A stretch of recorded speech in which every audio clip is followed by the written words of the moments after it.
Queridos amigos da TV A Caminho da Luz, que alegria ter a sua audiência. Nós estamos estudando a obra de André Luiz. O programa é Estudando as Obras de André Luiz e o livro é Obreiros da Vida Eterna. Esses programas que vai pelo YouTube da TV A Caminho da Luz. A nossa mais pura gratidão. Eu gostaria de dizer, se você está assistindo esse programa e porventura não assistiu a nenhum dos programas anteriores, é importante que você entre na página do YouTube, se inscreva, porque às vezes você está assistindo pelo Face, pelo Instagram, que nós também compartilhamos. E é importante que você vai assistir desde o prefácio de Emmanuel. Cada capítulo tem 2 programas, com exceção do capítulo 7º, que tem 3 programas. E aí você vai acompanhar toda a sequência, vai ficar mais fácil você entender a logística do trabalho em que André Luiz, Padre Hipólito, Luciana, juntamente com o líder do Grupo Jerônimo, estão 30 dias fazendo um trabalho no chamado Casa Transitória. Mas antes de nós darmos início, tudo bem com você, André Luiz? Sejam bem-vindos, queridos amigos. É uma alegria imensa podermos estar mais uma vez estudando esta obra que tem contribuído imensamente para a compreensão a respeito do mundo espiritual, que possamos ter um estudo de muita paz e de muita instrução. E pedimos também a sua ajuda para chegarmos na marca dos 50 mil inscritos no canal. Se você ainda não se inscreveu, se inscreva. Se você já se inscreveu, divulgue o canal. Somente desta forma chegaremos à marca dos 50 mil inscritos. Vamos então para o capítulo 9, Louvor e Gratidão. Embora os resultados de nossa visita ao abismo fossem aparentemente mínimos, sentíamos-nos confortados e satisfeitos. De volta, radiando pântanos e guardando a mesma severa atitude de vigilância, ao considerar possíveis surpresas do caminho, fizemos todo o trajeto em profundo silêncio. Aproximando-nos, porém, do Instituto, após atravessar a zona perigosa, Irmã Zenóbia tomou a palavra, agradecendo-nos em tom comovedor. Depois de carinhosas expressões de reconhecimento, acentuou jubilosa: felizmente, nosso trabalho foi abençoado e profícuo. Os cooperadores novos estranharão, talvez, a minha afirmativa, lembrando, sem dúvida, que as faixas de salvamento voltaram vazias.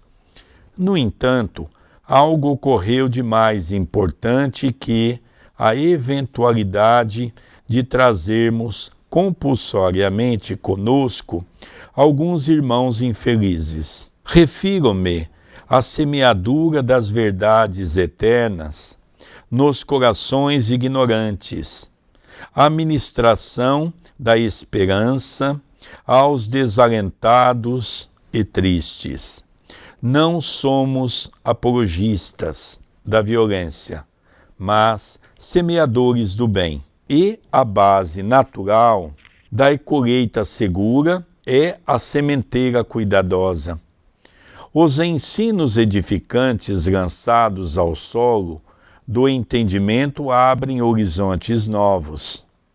E claros, a investigação mental dos necessitados e sofredores. Muitos deles ainda, esta noite, cultivarão os princípios renovadores recebidos em processo intensivo no campo interno. E amanhã, provavelmente, estarão em condições vibratórias adequadas à internação em nosso asilo. Mais desejável para nós é que todos caminhem, utilizando os próprios pés, para que, de futuro, em meio aos serviços naturais da regeneração, não se declarem vitimados por ações de arrastamento. Em todos os lugares encontraremos a compaixão e a justiça de Deus. Aqui nós temos uma grande lição. Nós sonhamos em ajudar muitas pessoas. Irmã Zenóbia disse, olha, hoje foi um dia especial de trabalho. Muitos dali, inclusive André Luiz, não devem ter entendido o início da fala de Zenóbia. Conforme ela vai explicando, ele e os demais, como nós os leitores, também fomos compreendendo. A espiritualidade sabe que é impossível auxiliar a todos de um dia para o outro, porque é um esforço pessoal de cada um. E ali, conforme o trabalho que foram lançados, muitos meditarão, refletirão e estarão adequados para que algumas horas depois possam estar naquela casa de assistência. Imaginamos que a palavra ela vai envolver muitas pessoas. Nós temos que estarmos preocupados em auxiliar ao menos uma. Se conseguirmos mudar a vida de uma pessoa, conseguirmos mudar a realidade de uma pessoa, já é maravilhoso. Foi o que Zenóbia nos ensinou com esta fala, que todo trabalho com Jesus se torna grande e importante. É interessante, André, quando nós tivemos no começo do coronavírus, o Covid-19, nós tivemos uma orientação dos nossos amigos espirituais que durante a sopa, ou mesmo no trabalho mediúnico que permaneceu com um grupo pequeno, nós pudéssemos manter o silêncio ao longo de todo o tempo que estivéssemos à casa. E se porventura conversássemos alguma coisa, seria o extremamente necessário e somente assuntos equivalentes ao Espiritismo e ao Evangelho de Jesus. E é interessante que nós percebíamos no início o quanto os companheiros têm dificuldade de manter o silêncio. Parece que nós temos uma necessidade de falar, nós temos uma necessidade de nos comunicar. E aqui nós vamos perceber que quando eles foram para uma zona abismal e quando eles retornaram da zona abismal, o único pedido que foi feito por irmã Zenóbia que não houvesse conversa e que o tempo todo eles pudessem estar em prece. Então isso é uma coisa que me chama a atenção. Nós vamos numa igreja budista, num templo budista, nós vamos num templo dos muçulmanos, nós vamos num templo judaico que eu tive a oportunidade de visitar em Londres. E nós percebemos que ao entrar pelo portão, há o mais absoluto silêncio e respeito. A casa espírita, às vezes, antes da atividade, parece um mercado de peixe. Aquelas conversas altas, aquelas conversas desagradáveis, aquelas conversas que não ajudam em nada. Então, nós temos que começar a perceber que nós temos que mudar também o nosso comportamento numa casa espírita, porque é um hospital que está atendendo espíritos necessitados. Então isso nos foi esclarecido, porque a nossa casa naquele momento estava sendo um pronto socorro da espiritualidade maior. Então nós também percebemos o quanto é difícil, né, André, as pessoas se calarem, as pessoas respeitarem o ambiente. Vamos continuar a leitura? Sorriu benevolente e acrescentou: a compaixão, filha do amor, desejará estender sempre o braço que salva, mas a justiça, filha da lei, não prescinde da ação que retifica. Haverá recursos da misericórdia para as situações mais deploráveis. Entretanto, a ordem legal do universo cumprir-se-á invariavelmente, em virtude, pois, da realidade. É justo que cada filho de Deus assuma responsabilidades e tome resoluções por si mesmo. O esclarecimento era lógico e reconfortador. Desejaríamos a continuidade da argumentação, no entanto, acercávamos-nos da casa transitória, então, à nossa vista. Alcançáramos as vizinhanças do átrio e admirei-me da movimentação em torno. Entidades numerosas iam e vinham. Quase todas penetravam a organização socorrista ou dela saíam, em grupos reduzidos. Velhos amparavam jovens, que me pareciam indecisos. Titubeantes, crianças nimbadas de luz guiavam adultos de rosto sombrio, figurando-se carinhosos e pequeninos condutores de cegos. O quadro era formoso e enternecedor. Possivelmente, examinando a estranheza que se apossara de mim, adiantou-se a orientadora da instituição, explicando atenciosa.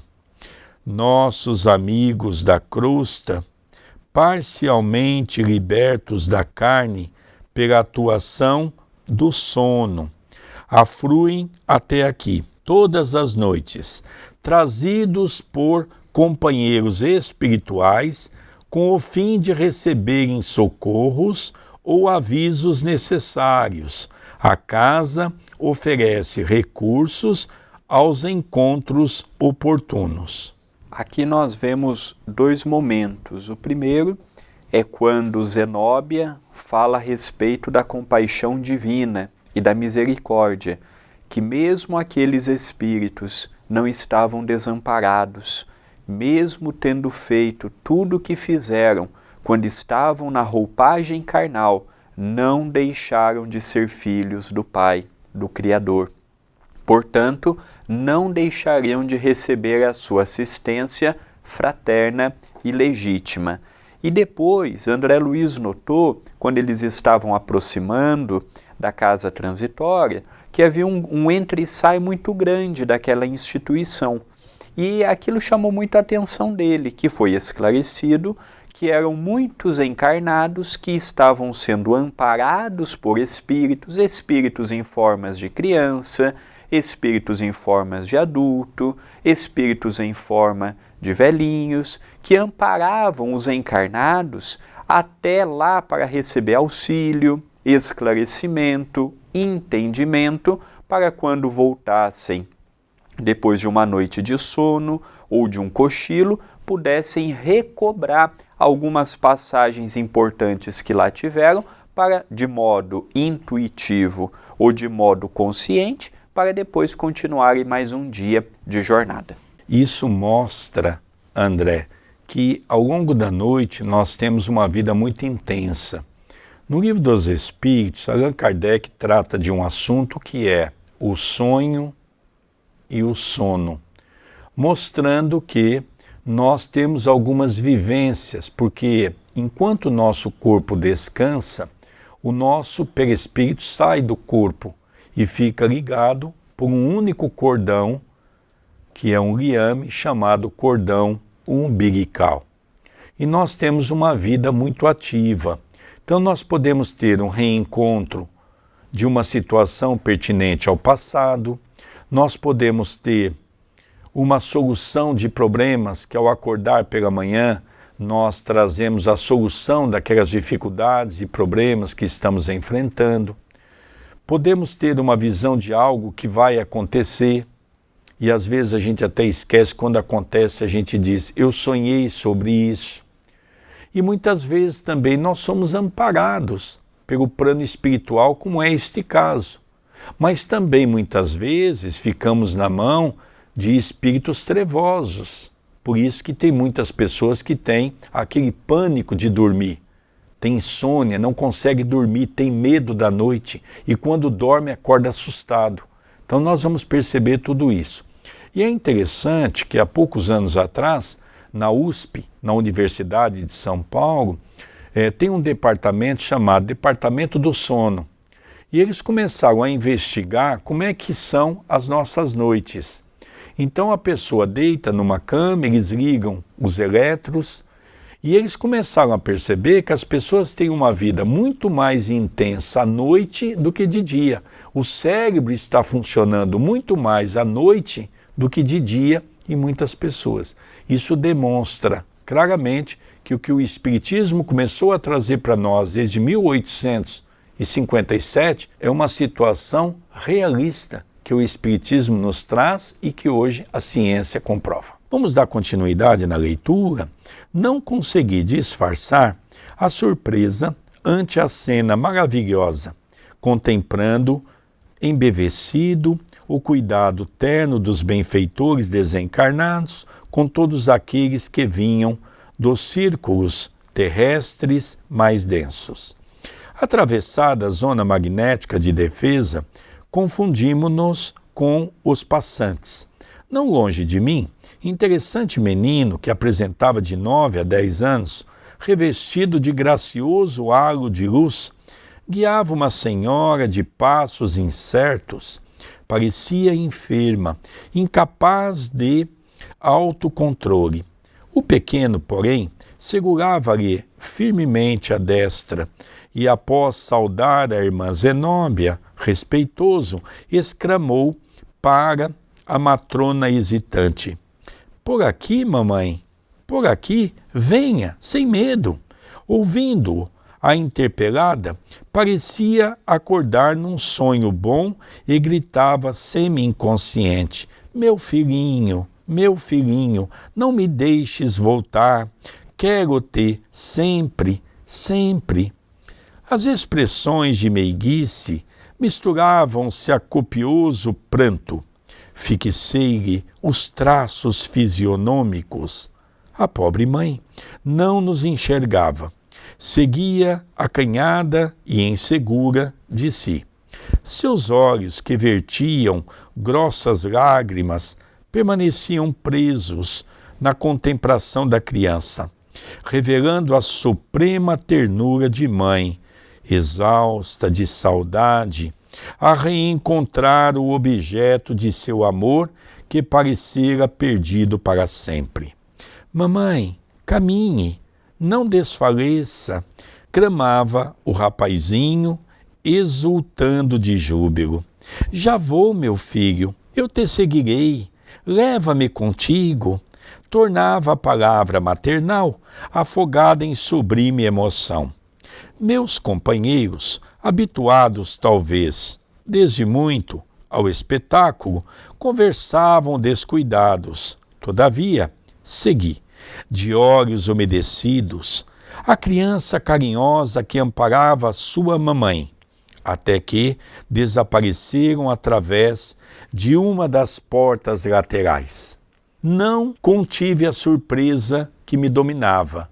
Tocando o braço do padre Hipólito, indaguei: "Meu amigo, com que fim seguiriam a senhora e o menino?" Esboçou ele significativo gesto de espanto e observou: "Não os vi." Falei-lhe então do quadro que tanto me enternecera, bordando meus informes de considerações afetivas. O ex-sacerdote sorriu compassivo e acrescentou: "Ora, André, são tantas mães e tantas crianças a transitarem por aqui, certamente o filhinho, como tantos outros, conduz a genitora a gabinetes de auxílio. Não tive tempo para emitir novas impressões." Então aqui nós vemos um quadro de auxílio dado por um espírito em forma de uma criança. Muitos podem perguntar, mas os espíritos, eles mantêm o aspecto de uma criança? Em determinados casos como este, sim. Não estamos falando aqui de uma criança qualquer. Nós estamos falando de crianças que já têm uma maturidade, porque o seu espírito é um espírito antigo. O que está em forma de criança é o seu perispírito. Lembremos a narrativa que era uma criança. Quando a criança cumprimentou Zenóbia, André Luiz percebeu que era uma criança revestida de uma luz. Luz esta que a maioria das pessoas que trabalhavam na casa transitória não possuía. Então nós não estamos falando aqui de um caso costumeiro, é um caso específico. E quando aquilo chamou a atenção de André Luiz, e ele perguntou para o Padre Hipólito. O Padre Hipólito também não sabia destas questões. E disse ele: André, eu não reparei nesta questão. Eu não tive a oportunidade de observar este quadro, mas eu observo que aqui tem tantas crianças, tantas mãezinhas. Com certeza aquela criança veio trazer a sua mãe para o auxílio. Aqui é interessante também, André, que com a explicação que eu fiz há pouco, aqui entra naquele caso de espíritos socorristas que nos dão orientação e nos levam muitas vezes para reuniões no mundo espiritual. André Luiz relata, por exemplo, no livro Nosso Lar, um conclave que houve de dirigentes espíritas, tinha dirigentes católicos, evangélicos, pessoas voltadas ao bem, que receberam orientação como deveriam se comportar perante o Evangelho. Então nós percebemos que essas reuniões são muito mais comuns do que nós imaginamos. Aqueles que se esforçam, que trabalham no bem, à noite têm uma atividade muito grande no campo de auxílio aos necessitados. Os encarnados, durante o sono, também trabalham. Vamos sempre nos lembrar disso. Lógico, temos que ter merecimento, temos que ter uma condição diferenciada, e é por isso que é importante nós irmos desapegando das coisas da matéria, dos nossos vícios, e irmos nos agarrando nas questões espirituais. Então ele vê um número enorme. Ele posicionou seus olhos no quadro daquela criança puxando a mãe. Mas eram tantas pessoas que o Padre Hipólito não viu aquela cena, porque ele estava olhando um contexto geral. Então isso que nos chama a atenção. Eram tantas pessoas que cada um focava algumas coisas que mais lhe chamava a atenção. Vamos continuar a leitura. Nosso grupo atingiu a porta de ingresso e 2 amigos acercaram-se solícitos. Tratavam-se de Gotuso e outro irmão com quem eu não havia entrado em contato pessoal. Saudaram-nos cortesmente. Logo após, dirigiu-se Gotuso à diretora, informando-a de que os serviços de colaboração na crosta, junto dos técnicos que organizavam algumas reencarnações expiatórias, haviam sido executados satisfatoriamente. Zenóbia agradeceu e convidou-os a partilhar das orações de louvor e gratidão ao Todo-Poderoso. Penetramos a sala consagrada, onde a orientadora tomou conhecimento das medidas levadas a efeito em sua rápida ausência e certificou-se de que todos os abrigados haviam comparecido à reunião geral de preces e auxílios magnéticos realizada minutos antes. Aqui, André, eu vou colocar 2 pontos que me chamam a atenção, porque quando eu digo ao nosso telespectador, se estiver acompanhando esse estudo, para que você possa iniciar do começo, ou seja, iniciar do prefácio. Por quê? Porque nós vamos percebendo que as coisas vão se entrelaçando. Quem não leu os capítulos anteriores não vai entender o que aconteceu aqui, não é? Então, quando ela retorna daquela zona umbralina, ela não passou a casa para ninguém, vamos relembrar isso. Ela tem as pessoas que são chefes do departamento, cada um ficou responsável, e quando ela voltou, ninguém tinha autorização de tomar nenhuma decisão. Então, quando ela retornou, ela pediu que cada um desse conta daquilo que havia acontecido diante da sua responsabilidade. Então, Gotuso, por exemplo, diz: olha, aqueles casos que você havia me pedido de reencarnação compulsória daqueles irmãos, todos foram muito bem sucedidos. já organizamos o seu corpo perispiritual, já envolvemos na sua futura mãe, na sua futura família, e eles já estão todos encaminhados. Vamos relembrar que a reencarnação compulsória são reencarnações altamente comprometidas e muito difícil para o espírito reencarnante. Vamos lembrar sempre disso. Um outro ponto é que ela chama Gotuso para participar daquela reunião, que era uma reunião que somente os dirigentes participam, porque nós vamos ver que Gotuso vai ter uma grande surpresa nessa reunião. Então é muito importante nós irmos acompanhando todo esse quadro, né, André? A importância de estudar os capítulos anteriores é para nós sabermos quem é Zenóbia, quem é Gotuso, quem são os personagens que nós estamos vendo. Se eu começo a estudar no meio do capítulo, no meio do livro, muitas informações eu não vou compreender. Então é interessante que as obras de André Luiz, todas elas passam, por exemplo, as características de cada personagem. Então André Luiz já descreveu sobre Zenóbia, já descreveu sobre Gotuso, já descreveu sobre Padre Hipólito, sobre a casa transitória de Fabiano. Então é muito importante, quem está nos assistindo pela primeira vez agora, termine este vídeo, mas quando puder vá na playlist destinado ao estudo do livro Obreiros da Vida Eterna. Vamos analisar que todos que entravam ali para a prece recebiam também o auxílio magnético, o auxílio do passe. Então nós vamos perceber que o passe, no mundo espiritual também, mesmo para os trabalhadores, é de suma importância. Tem casa espírita que diz que os trabalhadores não precisam tomar um passe. É um equívoco. Nós, os trabalhadores espíritas, necessitamos do passe. Chico Xavier sempre pedia para que alguém lhe aplicasse o passe. Veja, nós estamos falando de Chico Xavier.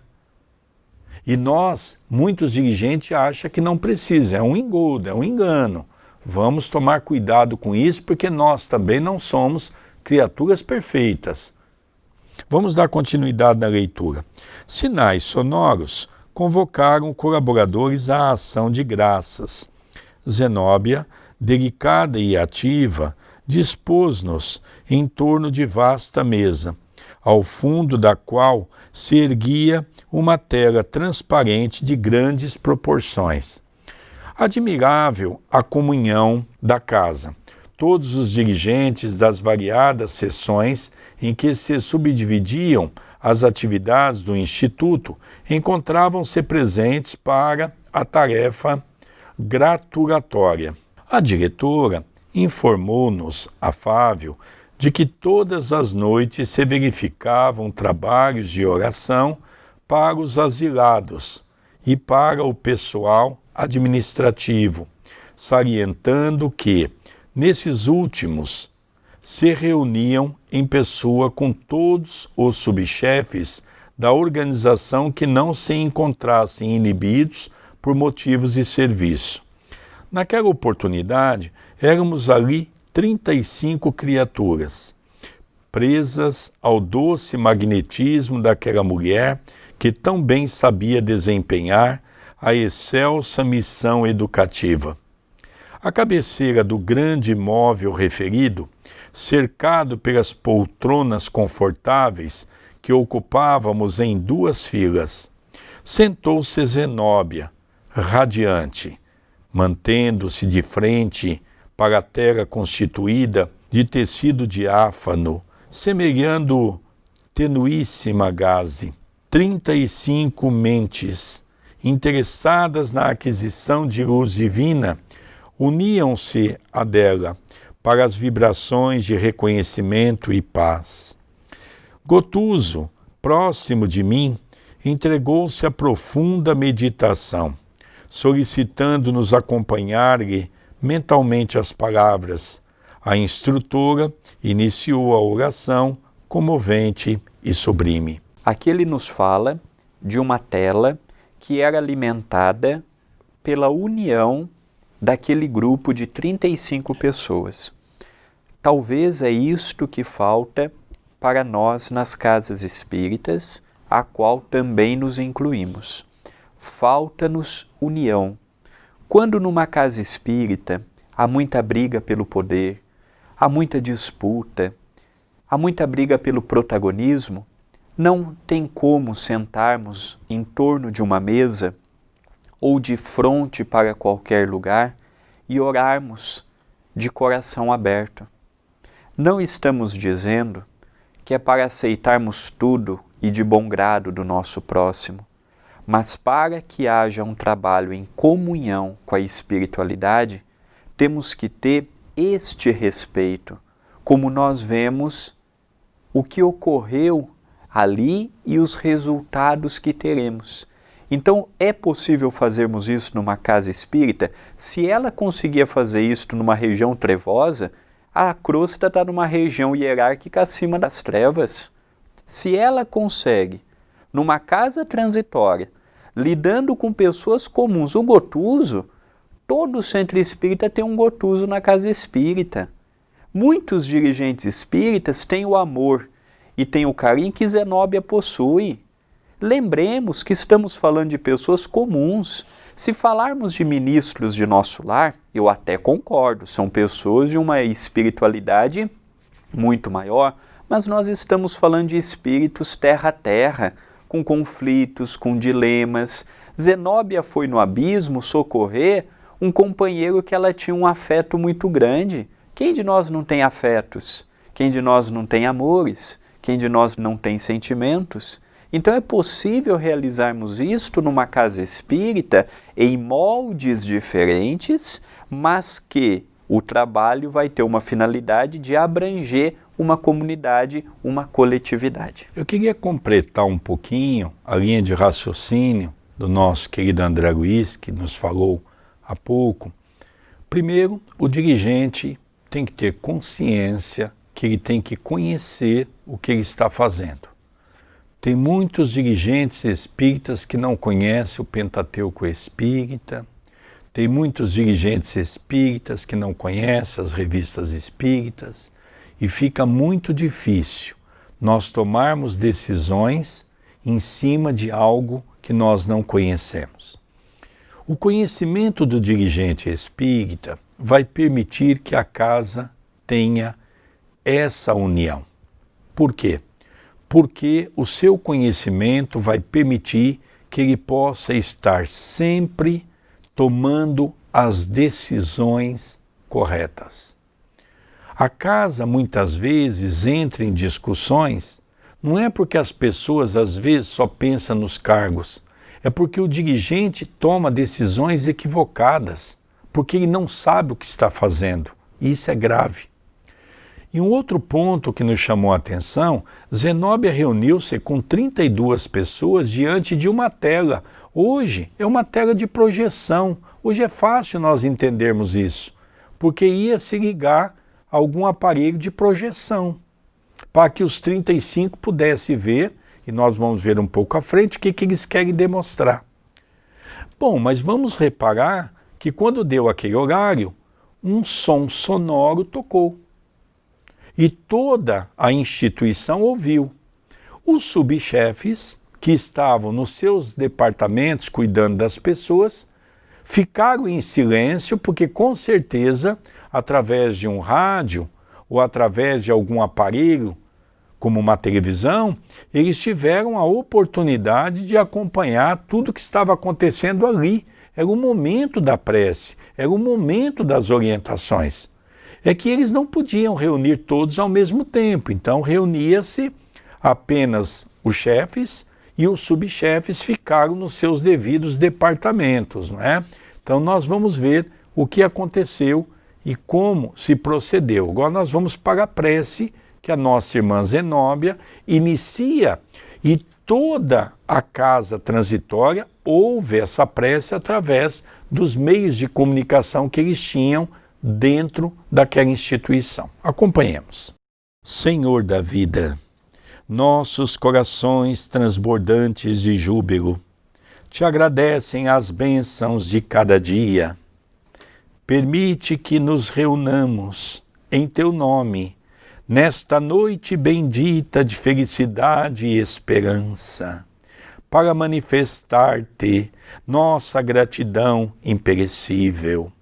Não te rogamos, Senhor, vantagens e benefícios para nós outros, rico que somos de tua luz e misericórdia, mas suplicamos ao teu coração augusto, nos sejam concedidos os dons do equilíbrio e da equidade, para que saibamos distribuir nossa divina herança e não dissipemos em vão a glória de tuas dádivas. Fortifica-nos a noção de harmonia para sermos cooperadores leais de teus santos desígnios. Ergue-nos do abismo do passado, tua bondade vigilante, e aqui nos encontramos para servir-te. Entretanto, Pai, vergados ao peso das inclinações humanas, por nós cultivadas com desvarios emotivos, durante milênios, não prescindimos de tua disciplina e de tua força paternal. Dá-nos o clima sadio da libertação de nós mesmos, magnetizados pelas nossas recordações do pretérito. Nem sempre te compreendemos a vontade soberana e criteriosa. Anula-nos o personalismo inferior, para que a consciência do universo nos esclareça o coração. Levanta-nos o raciocínio para mais alto entendimento. Faze-nos vibrar no campo de teus divinos pensamentos. Puseste em nossa boca o verbo construtivo. Encheste-nos a alma de luz e tranquilidade, a fim de colaborarmos em tua obra. Deste-nos, neste pouso de amor fraterno, companheiros dedicados ao bem, em torno de nossa tarefa pequenina. Colocaste a multidão dos aflitos e sofredores. Ó Senhor, como somos felizes pela possibilidade de ministrar em teu nome consolações e esclarecimentos. Contudo, nós te imploramos inspiração e roteiro, considerando as responsabilidades dos que te recebem a mordomia da salvação. Ensina-nos a agir desapaixonadamente. Infunde-nos respeito pela autoridade que nos deste. Ajuda-nos a desprender a mente das criações individuais, para que te sintamos mais de perto no esforço coletivo da elevação comum. E toda vez que nossos atos traduzam interferência indébita do livre-arbítrio na execução de tuas leis, repreende-nos severamente, para que não persistamos no desvio impensado. Somos teus filhos, frágeis e confiantes. Todas as tuas relações a nosso respeito são excelentes e belas. Concede-nos, pois, bastante visão, de modo a enxergarmos nossa aventura em teus desígnios, sejam quais forem. Somos servos humildes de tua sabedoria gloriosa, neste celeiro de paz consoladora. Recebemos por meio de 1000 recursos diferentes a tua presença indireta, com a qual são atendidos os que choram e padecem. Ó Pai compassivo, que felicidade maior que está a de espalhar, com nosso Senhor Jesus Cristo, as tuas bênçãos redentoras e carinhosas, que escola mais rica, além da que se localiza nesta casa, onde aprendemos, jubilosos, a exercer o dom sublime de dar? A instrutora interrompeu-se, de voz afogada na emoção com que se dirigia a Deus, e aludindo à realização particular que efetuara naquela noite, prosseguiu, depois de longa pausa, comovendo-nos a todos, dilatando-nos a alegria, estimulando-nos a coragem, santificando-nos a esperança. Tu permites ainda, Senhor, que possamos atender ao coração interessado em lenir e confortar espíritos queridos que se perderam de nossa companhia no curso incessante do tempo. Nova pausa da orientadora.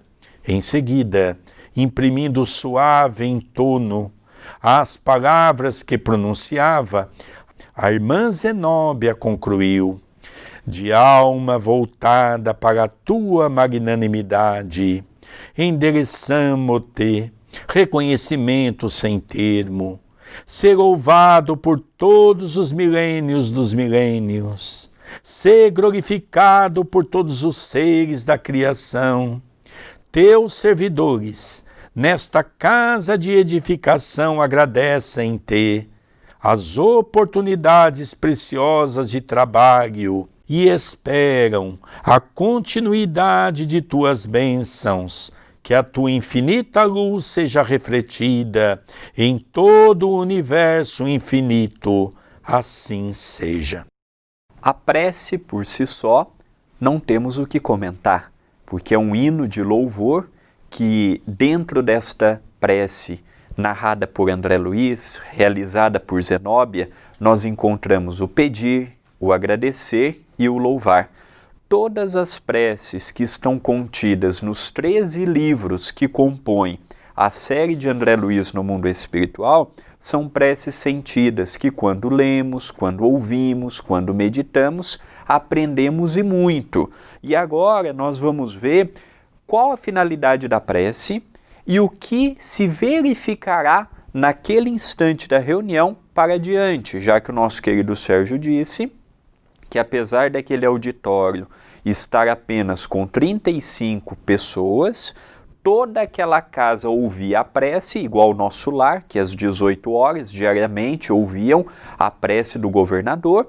Ali também todas as comodidades das instituições, como se tivessem uma caixinha de som em cada ambiente, poderiam também acompanhar, elevando seu pensamento em reconhecimento e gratidão. E uma coisa que nos chama a atenção é que a prece nunca é colocada no sentido da primeira pessoa.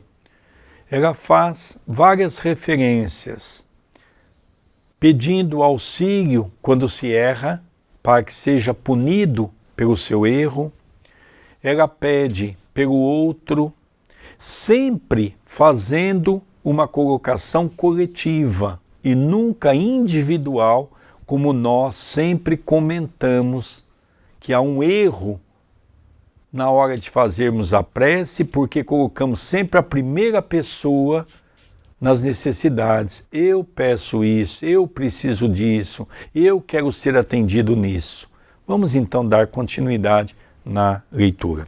As últimas sentenças da oração inesquecível foram cunhadas em profunda emoção misturada de júbilo.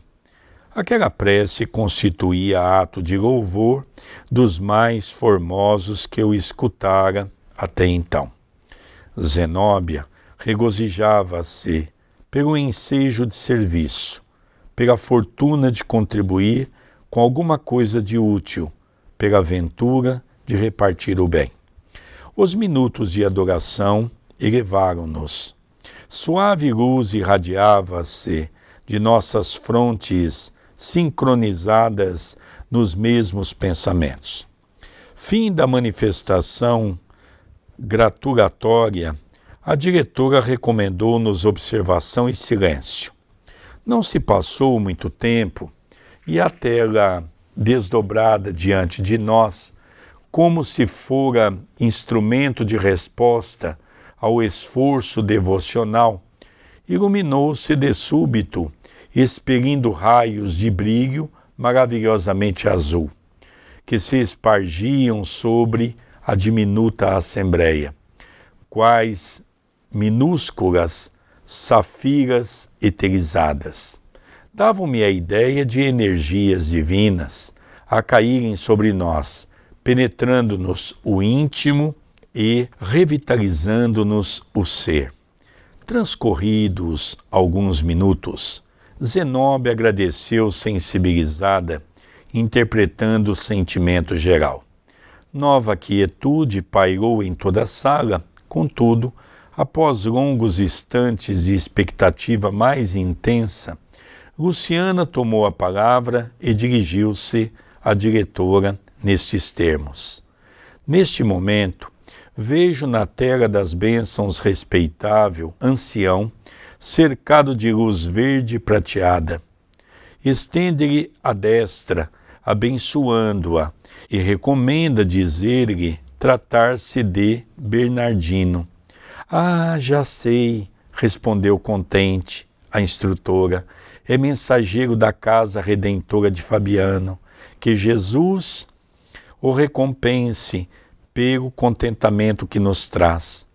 Assegura o iluminado visitante, tornou a clarividente prestimosa, que as vibrações do ambiente inclinam-se agora para as esferas inferiores e que não conseguirá fazer-se visível a todos.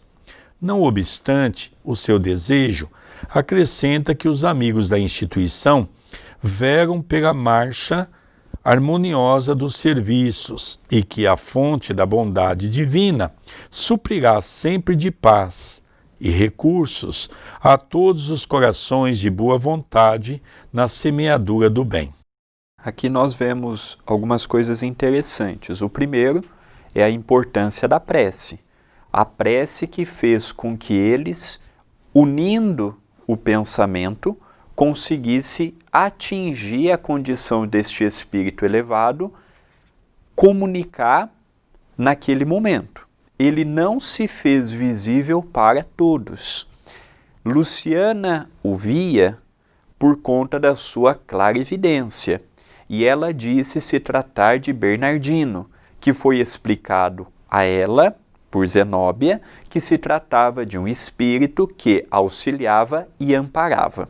Como eles estavam numa região muito densa, não seria possível que todos os vissem e o ouvissem. Por isso que o papel de Luciana se tornou importante neste momento. Era um trabalho de materialização, na verdade. Aquela tela, ela refletia as imagens. Só que como o trabalho na cruz estava muito tenso, o espírito não conseguiu se projetar. Mas Luciana, com a sua belíssima clarividência, ela enxergava aquele homem da onde ele estava, saudando a todos e dizendo que não poderia se comunicar de uma maneira mais efetiva, porque o lugar que ele estava não permitia. Olha que coisa interessante, não é? A gente pensa que os espíritos se comunicam de qualquer lugar. Não é assim que funciona. É como hoje as antenas de telefone celular. Não é em todo lugar que pega. Às vezes você está numa região que não pega. Por quê? Porque a antena não atinge aquela região. Então, mais ou menos é assim que nós estamos vendo. Vamos para um outro caso? Em seguida, há ligeiro intervalo que Luciana parecia aproveitar em meticulosa observação, informou comovida. O emissário contempla-nos silencioso e, erguendo os olhos para o alto, pede para nós a luz da compreensão divina. Vimos profusa emissão de raios brilhantes de luz verde, por intermédio de diáfana substância, como nova chuva de pequeninas gotas celestes. Terminada a exteriorização da sublime energia, portadora de bem-estar, E findos alguns minutos de novo silêncio, Luciana voltou a comunicar-se com a diretora. Irmã, ilumina-se a terra novamente. Desta vez temos a visita de uma bem-aventurada celeste. Ó, sua fisionomia deslumbra. Tem no colo soberbo ramalhete de lírios nevados, a exalar inebriante perfume. A informante não havia completado a notificação e, em meio à alva claridade que se evolava da tela, sentíamos todos o aroma característico das flores mencionadas, envolvendo-nos em ondas de alegria e paz indescritíveis. Impressionada, por sua vez, Luciana prosseguiu. A mensageira traja veludosa túnica, talhada em delicado tecido semelhante à escumilha de neve, e parece em oração de agradecimento. Agora fita-nos bondosa, continuou, retomando a palavra, e atira-nos as flores que traz consigo, revelando inexcedível carinho. Diz alguma coisa?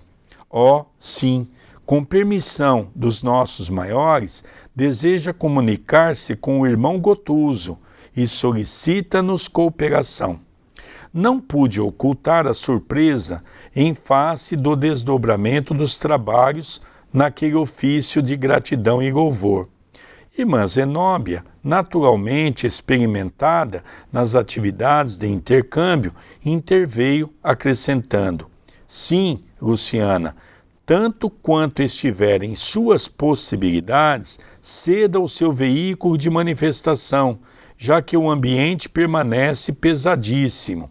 Noutras circunstâncias, a providência não seria necessária, mas as substâncias densas do prano, carregado de forças negativas, incidem sobre o aparelho das bênçãos, forçando-nos ao concurso pessoal mais direto. Estamos prontos para receber a devotada emissária nesta casa de paz. Gotuso e nós outros colocamos-nos à disposição dela, a fim de ouvir-lhe a mensagem de amor. Quem não acompanhou os programas anteriores não compreenderá o nosso próximo programa, porque aqui é uma conversa direta com Gotuso. Nos capítulos anteriores, nós vimos quem é Gotuso. Como o nosso tempo está curto, não vale a pena relembrarmos novamente os seus dramas. Quem ainda não acompanhou, nós temos um capítulo inteiro em que Gotuso e André Luiz estão conversando sobre experiências quando estavam aqui na Terra. Então, retornem alguns capítulos, assistam novamente quem está com alguma dúvida, porque senão não compreenderá na sua totalidade o nosso próximo programa.